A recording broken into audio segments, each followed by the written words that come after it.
విజయవాడ లాంటి కార్పొరేషన్లో కూడా 49 స్థానాలు మనం అప్పట్లో గెలిస్తే తెలుగుదేశం పార్టీ కూటమి వీళ్ళకు వచ్చిన స్థానాలు 14, కమ్యూనిస్టులకు వచ్చింది 1.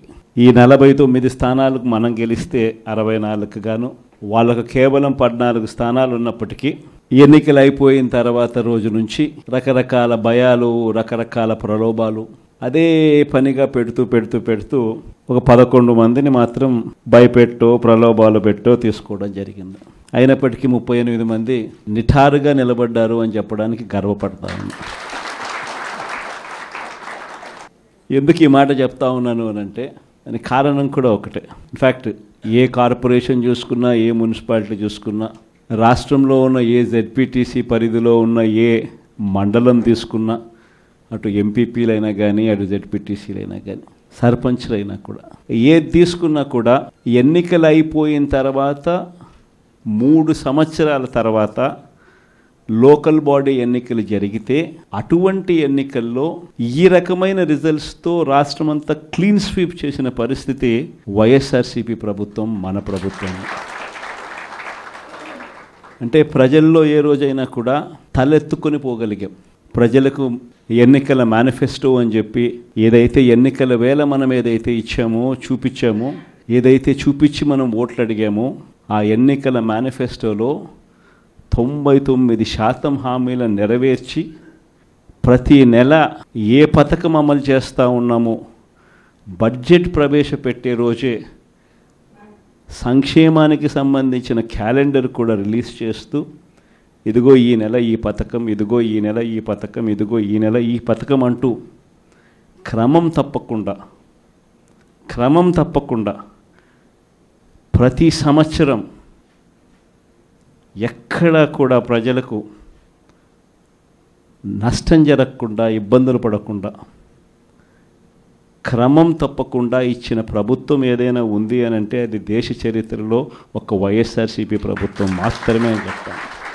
వైఎస్ఆర్సీపీ అన్న పార్టీ నిజంగా ఒక విలువల కోసం నిలబడిన పార్టీ. నా దగ్గర నుంచి మొదలెడితే ప్రతి కార్యకర్త కూడా, ప్రతి గ్రామ స్థాయిలో ఉన్న కార్యకర్త కూడా కాలర్ ఎగిరేసుకొని ఇది నా పార్టీ అని చెప్పి గర్వంగా చెప్పుకునే వాళ్ళకి ఏదైతే మనం చెప్పామో అది చేసి చూపించిన తర్వాతనే మనం ఓట్లు అడిగి గెలిచాము. కాబట్టి ప్రజల దగ్గర ఏ రోజు మన విలువ తగ్గల. కానీ ఎన్నికలైన 9 నెలలు కూడా తిరక్క మునిపే ఈరోజు ఏ తెలుగుదేశం పార్టీ కార్యకర్త కూడా గడప గడప అంటూ ప్రజల ఇళ్లకు వెళ్ళే పరిస్థితి ఏ ఒక్కరికి కూడా లేదు, ఎమ్మెల్యే దగ్గర నుంచి కార్యకర్త దాకా.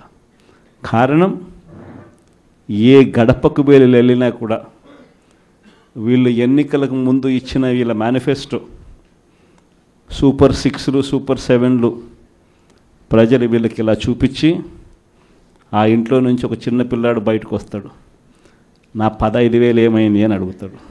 ఆ ఇంట్లో నుంచి 2 పిల్లలున్నా, 3 పిల్లలున్నా ప్రతి పిల్లాడు బయటకు వచ్చి ఆ తెలుగుదేశం పార్టీ ఇంటికి వచ్చిన తెలుగుదేశం పార్టీ నాయకుడిని, కార్యకర్తను ఆ పిల్లాడు కూడా ప్రశ్నిస్తాడు, నా 15,000 ఏమైంది అని.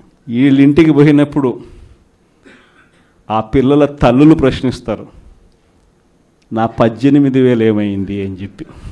50 ఏళ్ళు నిండిన వాళ్ళు వచ్చి ప్రశ్నిస్తారు, నాకు 50 ఏళ్ళకే పెన్షన్ ఇస్తానన్నా నా 48,000 ఏమైంది అని చెప్పి. అదే ఇంట్లో 20 ఏళ్ళ పిల్లోడు,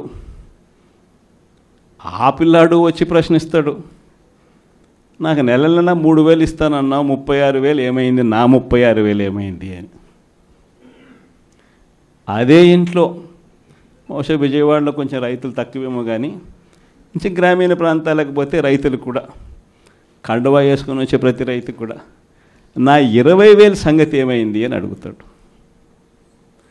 ఇలా ఏ ఇంటికి వెళ్ళినా కూడా తెలుగుదేశం పార్టీ నాయకులకు కానీ, కార్యకర్తలకు కానీ ప్రజలకు సమాధానం చెప్పుకోలేని పరిస్థితుల్లో వాళ్ళు ఉన్నారు.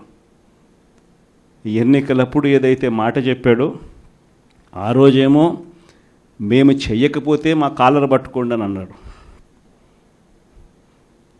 మరి ఈరోజు ప్రజలు కాలర్ పట్టుకుంటారేమో అని చెప్పి భయపడి రెడ్ బుక్ రాజ్యాంగం నడుపుతూ ఉన్నారు. ఈరోజు ఏమంటా ఉన్నారు? ఎన్నికలు అయిపోయిన 9 నెలల తర్వాత ఈరోజు ఏమంటా ఉన్నారు? సంపద సృష్టించడం ఎట్టనో నా చెవిలో చెప్తే నేను తెలుసుకుంటాను అంటున్నాను.